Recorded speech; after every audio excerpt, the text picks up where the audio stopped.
Hello, Mr. George here.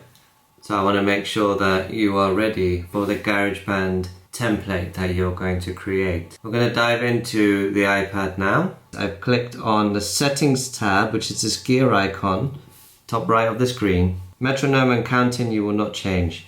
Tempo, you might want your piece to be slower. You can actually tap to set the tempo 4 times. So let's say I want it to be this beat. You see it's made it into 78 beats per minute.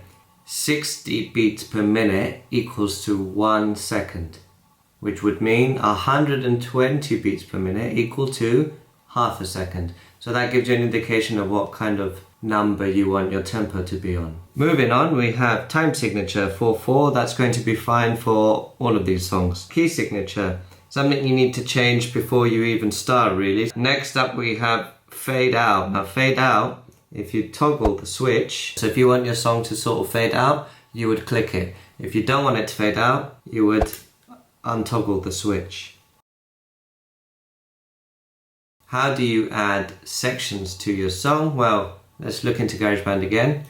It is this little plus symbol, top right. There you go. You can see I have 4 sections. I would suggest having section A for your introduction. Your introduction should have chords, it should have a riff. You could start off with just the riff, like Seven Nation Army and Smoke on the Water, and then bring in the chords halfway through, or you can start both at the same time.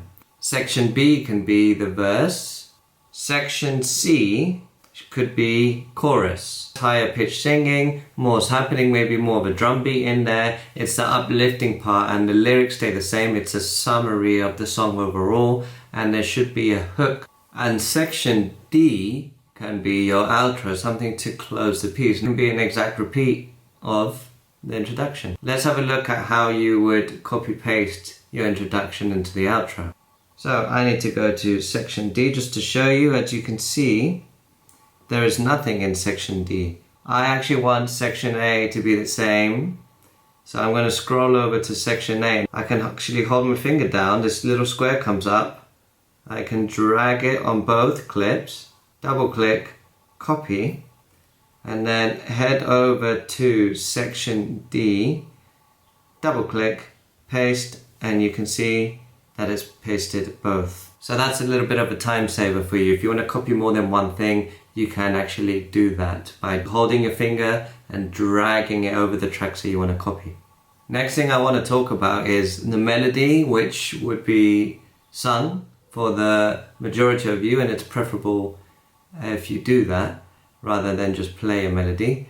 So you would sing your lyrics to a melody. What you're going to need though is the metronome to be turned off at the very least. The reason why you need to turn off your metronome is because you're going to hear the metronome in the microphone, because you are recording from the microphone. It's going to be chaotic. If you have headphones or earphones that have Bluetooth, it's going to have a little bit of a latency issue, so there's going to be a bit of a delay. So if you do have plug-in headphones, that's even better. Click record, and you would do a recording of your voice. After which, you can double click on the instrument and you can actually change the style a bit, like the effect. Maybe you think you're sounding so terrible that you want some extreme tuning. Do, do, do, do, do, do. Something weird was happening there. But by the way, did you notice that the metronome was playing even though the metronome was off? Well, that's because I did the mistake that I told you before. I had the metronome on, I recorded my voice without headphones, so it recorded the metronome that came out of the speakers that went back into the microphone.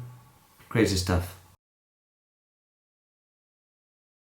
There are 2 things I want to see. Number 1, you need to make sure that it's mastered so that the levels of each track are correct. I don't want one to be too loud, the other one to be too quiet. How do you do that? Let's have a look. There's a little line where these 3 tracks are just below. You pull it to the right, and then you can see here is where I can control the volume. So left would make it quieter, right would make it louder. So play around with those before you send it to me. So for now you have A, B, C, D as separate. What you can do once you're ready and the song is completed and you want to listen to it fully is you click that plus button top right. Let's have a look. You would click on all sections, and hey presto, that is your entire song. That's it from me. Bye for now.